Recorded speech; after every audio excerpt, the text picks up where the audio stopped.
Hey guys, so just wanted to make a quick video kind of explaining my goal for Sober October and why I picked the things that I did. So first of all, I'm not very good at it on camera. I'm definitely pretty awkward. So this is also to help me kind of get used to being in front of the camera. All right, so I think Sober October can help a lot of people in a lot of ways. I think it's going to help people different levels. So if you're like working out 5 days a week already, eating pretty healthy already, right, it might not help you as much as it would help someone who kind of lays around and stuff like that. But I think you'd help everyone in a bunch of different ways.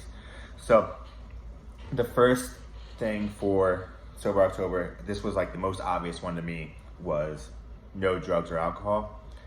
So I've never been into drugs, but I have not had any alcohol at all since it's probably almost 3 years now, maybe a little less. But I just realized, alcohol is pretty much poison. It bothers people. I say that all the time, and it kind of annoys people. But nothing positive can come from alcohol. All right, if you take like a drink here and there, not bad.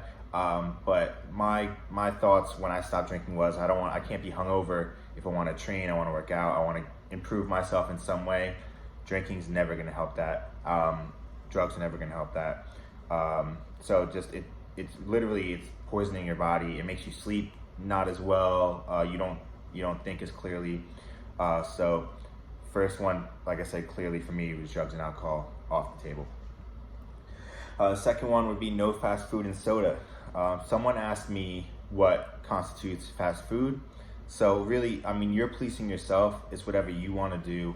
But I would count like McDonald's as fast food. They asked about like a Qdoba bowl. Like I wouldn't count that. Again, it's what you would consider, because you're the one in the end that is going to see the results.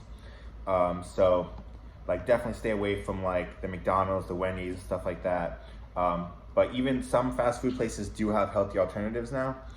So it's really more about only putting good things in your body, right? So one thing, I don't eat pork. I've did some research into it lately, and I don't eat fatty pork, right? Lean pork can be good for you, but if you go for like bacon, Taylor ham, stuff like that, that's gonna be just the fatty pork, and it's not gonna be good for you. I like to stay, I eat mostly like lean turkey, or grilled chicken, stuff like that. I will also, in the comments, I'll put a link to, I have a meal prep video for a healthy, cheap meal prep. So if you're having trouble, like you need to go to McDonald's or Wendy's to get that quick, easy meal, I'll post a link to a nice meal prep that will get you through the week for cheap, not a lot of money, and it's pretty healthy for you. All right, next is 8 hours of sleep. This one caused a lot of questions as well. It's more like you should give yourself the time for 8 hours of sleep. Right? If you toss and turn a little bit, you can't really help that. Or if you don't sleep soundly, like I have a hard time sleeping through the night. I wake up like 5 or 6 times a night. Usually I fall asleep pretty quickly, but I wake up a lot. So I might not get 8 hours of sleep, but every night I go to bed at 10 o'clock, I wake up at 6 o'clock. I get those 8 hours. Your body really needs 7 to 10 hours of sleep. If you go to sleep at 4 in the morning knowing you have to get up at 8, it's not gonna give your body the time to recharge, refresh. There's also some like proven facts about how it impairs your cognitive ability, your ability to learn, your ability to grow and work out, stuff like that. I'll also try and include a link to a good podcast that explains how important sleep is in the comments. But give yourself the time for 8 hours of sleep a night.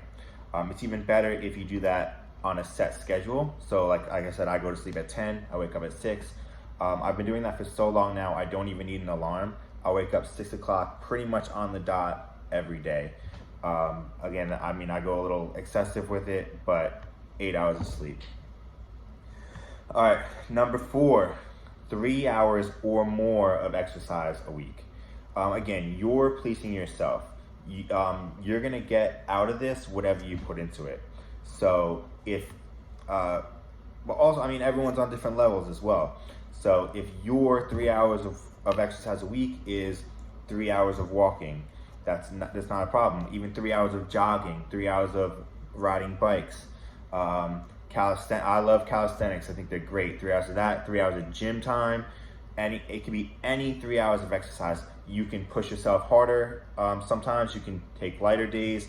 But I think 3 hours of sleep is like a good minimum of what you can do. Obviously more is okay, but you're making sure you're giving your body time to adjust. Like if you start working out from 0 hours and jump up to a high number, it's gonna hurt you a little bit. So starting with 3 hours is definitely a good start, right? If you already do 3 hours, feel free to add more, but make sure you give your body time to heal. I usually do alternate body groups, so don't do the same part of your body 2 days in a row. 10 minutes of stretching or meditating a day. So this one, again, up for interpretation. I used to stretch for an hour a day. I fell out of the habit. I would just there's tons of YouTube videos for yoga. I like Yoga with Adriene, but just throw on a video. You can do there's morning stretch routines. There's stretch routines that help a certain part of your body. And there was never a time in my life where I felt healthier, more loose, and more calm than when I was stretching for an hour a day. So again, you don't have to go that extreme. 10 hours is still a good start. But you can switch in meditating as well. I think meditating is super underrated. The same thing with yoga, I think is super underrated. It's good to clear your mind, to de-stress. And 10 minutes a day, anyone can find 10 minutes a day. You probably watch TV or on Facebook, or just hanging out for more than 10 minutes a day. I like to put in some guided meditation from YouTube. I put my headphones in, I listen to a 10-minute guided meditation. There's apps that do it too, like Headspace, but the YouTube stuff's free and it does just as good of a job. All right, the last thing, and this is not actually on the list, but I think this could be just as beneficial as the other stuff, is it would be really great to just limit social media. Again, you're policing yourself. You're the one that's gonna get the benefit or not from this. But I think social media, sometimes can be great, but sometimes it's just toxic, and it brings negativity to your life. So a couple years back, I unfollowed all the negative pages on my account. So if I saw anyone posting anything negative, I'd unfollow them. If there was like model pages, anything that posts anything sexually or drugs, alcohol, I would unfollow all of it.